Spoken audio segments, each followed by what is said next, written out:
J'ai eu l'impression en fait que il y avait une invention d'un mouvement en fait, et que ça vous permettait aux unes, aux autres de pouvoir s'envisager dans toutes les dimensions possibles.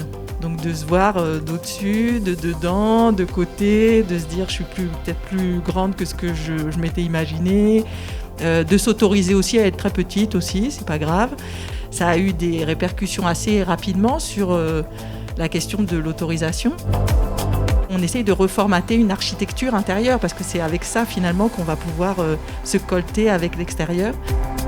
Il y a des constructions à l'œuvre là, donc il y a des maisons, il y a des tours, il y a des créneaux, des châteaux forts. Là, il y a eu des élaborations, il y a eu des architectures mentales, il y a des choses qui sont organisées, et à mon avis, la session suivante, elle bénéficiera de toutes ces architectures qui ont été inventées. Moi, je suis réjouie d'avoir été dans vos maisons, là, c'était super.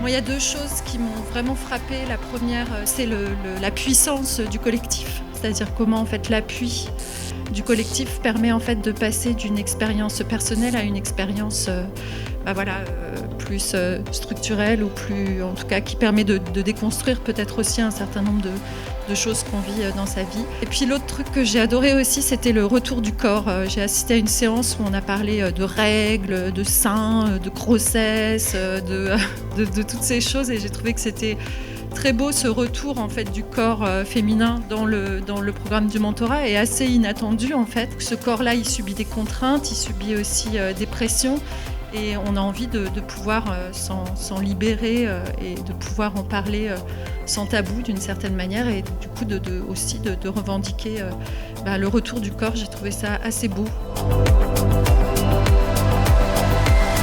Notre sujet, c'est l'égalité. Et c'est le sujet de tout le monde, puisque c'est un problème de société, c'est pas un problème de femmes. On fait un petit outil, on va le passer à quelqu'un d'autre qui va rajouter un truc au bout, et puis quelqu'un d'autre, et puis quelqu'un d'autre.